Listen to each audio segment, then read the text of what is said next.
Hello students and viewers. I am Pramod sir and today I am going to teach you Rainbow Part 2, and in Rainbow Part 2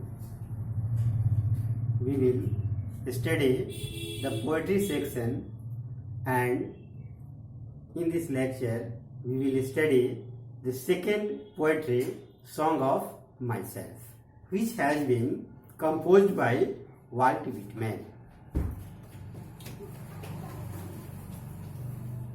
This is Rainbow Part 2, and in this book we will study the poetry section, and in that section today's topic is second poem Song of Myself.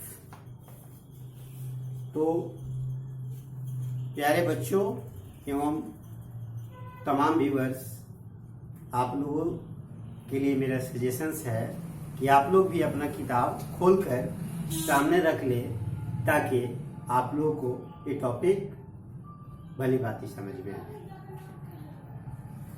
Song of my self.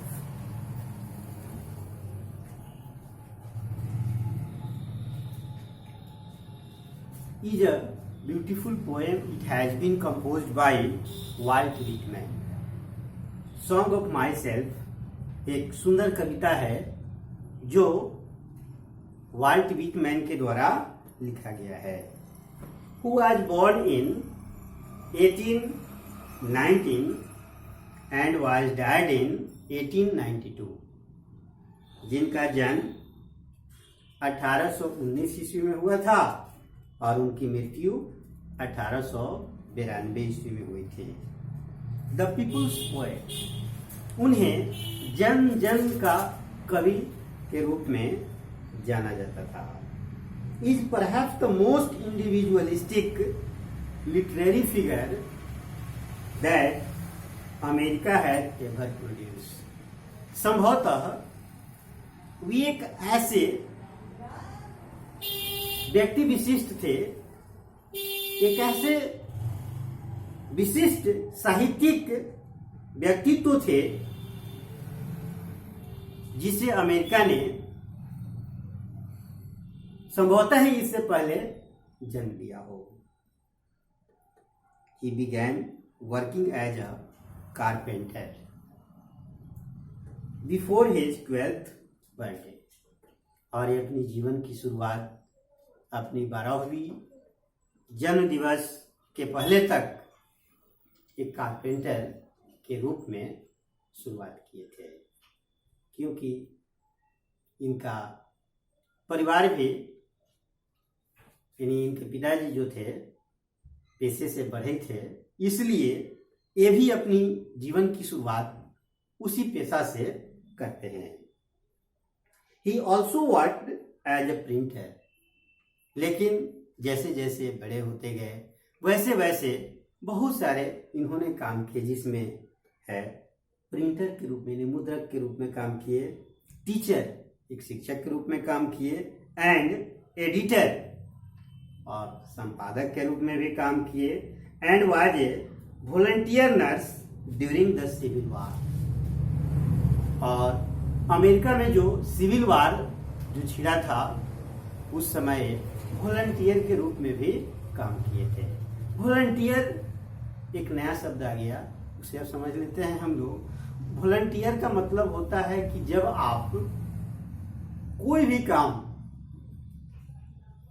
Without any monetary benefit आप करते हैं, यानी बिना किसी आर्थिक लाभ के अगर कोई काम आप करते हैं, दूसरों की मदद करते हैं, तो उसी को आप क्या कहते हैं? वॉलंटियर या वॉलंटियर कहते हैं। ठीक है, तो ये वॉलंटियर के रूप में भी काम किए थे। जैसे आज कोरोना काल चल रहा है और बहुत सारे लोग असहाय प्रवासी मजदूरों को मदद कर रहे हैं, जो हो रहा है तो भी एक अपना वॉलंटियर का ही काम कर रहे हैं। Whitman's poetry, all of which is collected in Leaves of Grass, और विटमैन की जितनी भी सारी कविताएं हैं वो कविता की संग्रह इंटाइटल यानी शीर्षक लीव्स ऑफ ग्रास में संग्रहित है। Is known for its free rhythms, और इनकी कविता जो है फ्री रिदम के लिए जाना जाता है, एंड लैक ऑफ राइम, या राइम के अभाव के लिए जाना जाता है। Whitman first published it at his own expense इन 1855, और इन कविताओं को व्हिटमैन सर्वप्रथम 1855 ईस्वी में अपने खर्चा के बदौलत छपवाए थे। However, the free form of the poems and the joyful dedications to the importance of the individual were not well received at first. लेकिन इनका जितना भी अथक प्रयास था, जितनी भी अपनी प्रतिभा को अपनी कविताओं की रचनाओं से व्यक्त करने की कोशिश किए थे, सर्वप्रथम उसको उतना मान सम्मान नहीं मिलता है। In fact, his collection of poems cost Whitman his job, as it was taken to be obscene. प्रशंसा तो दूर की बात है, लोग इनकी कविताओं को अश्लीलता का रूप दे दिया। कहने लगे लोग कि उनकी कविताओं में अश्लीलता ही अश्लीलता होती है। In 1851, after many editions, Leaves of Grass finally found a publisher willing to print it uncensored. जब बहुत सारी जो संस्करण लीव्स ऑफ ग्रास के छप गई, तो अंततः एक प्रकाशक तैयार होते हैं, इच्छुक होते हैं, अपनी इच्छा को जब जाहिर करते हैं कि मैं लीव्स ऑफ ग्रास की पब्लिकेशन बिना किसी संशोधन के करूंगा, मतलब उसमें कोई फेरबदल नहीं करूंगा। Translations of this collection were enthusiastically received in Europe, और इस लीव्स ऑफ ग्रास अर्थात व्हिटमैन की जितनी सारी कविताओं की संग्रह जो थी, उसका प्रशंसा यूरोप में हुआ, खूब हुआ।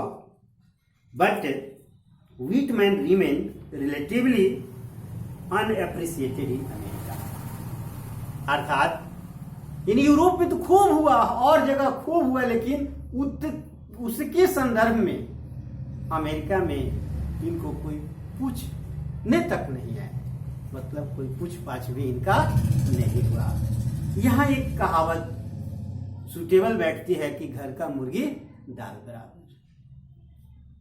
मतलब बाहर पूरा इनका जय जयकार हो रहा था, पूरे प्रचलित थे, और घर में इनको कोई पूछने तक, यानी अपने देश में कोई इनको पूछने तक भी नहीं आ रहा था। बजाय प्रशंसा के अश्लीलता का नाम इनके कविताओं का रख दिया था। It was after his death that he could win appreciation in America for his original and innovative expressions of American individualism. लेकिन जब ये मर गए, तब अमेरिका वालों का एहसास हुआ कि तो यही ऐसे व्यक्तित्व थे जो हमारे देश के सबसे बहुमुखी प्रतिभावान थे, ज्ञानी थे। उनकी कविताओं में वो हर चीज व्याप्त थी। तो वही यहाँ भी एक कहावत हमें याद आती है कि जियला पे लात भात, मरला पे दूध भात, अर्थात ऐसे बहुत सारे प्रचलन हैं, कहावत तो आ ही जाती है कि जब कोई व्यक्ति हमारे करीब होता है तो उसकी इंपॉर्टेंस हमें नहीं पता होती है, लेकिन जब वही व्यक्ति हमसे दूर चला जाता है तब उसकी इंपॉर्टेंस हमें याद आती है। लेकिन यह कविता आपके सिलेबस में क्यों है? आखिर इनकी जीवनी को आपके सिलेबस का पार्ट क्यों बनाया गया है? कहने का अभिप्राय यह है, साहित्य आपको जीने का ढंग सिखाती है।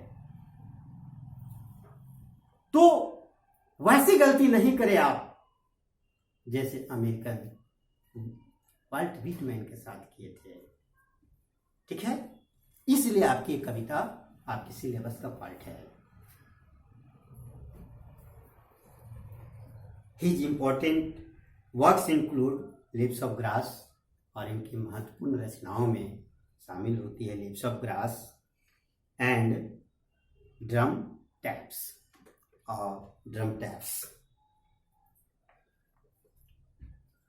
तो ये रहा हमारा पोएट का बैकग्राउंड, और इसके आगे हम पढ़ेंगे कविता की पंक्तियों को लाइन बाय लाइन, और उससे पहले हमारा ये कंसेप्चुअल कुछ क्वेश्चंस हैं। ठीक है, उस पर हम चर्चा कर लेते हैं। अर्थात कविता पढ़ने से पहले इस कविता का थीम क्या है, जो कवि इस कविता को लिखे हैं उनका जीवनी कैसा है। अगर हम ये जान लेते हैं तो किसी भी कविता को समझना हमारे लिए काफी सरल हो जाता है। तो चलते हैं हम उन कंसेप्चुअल क्वेश्चंस पे।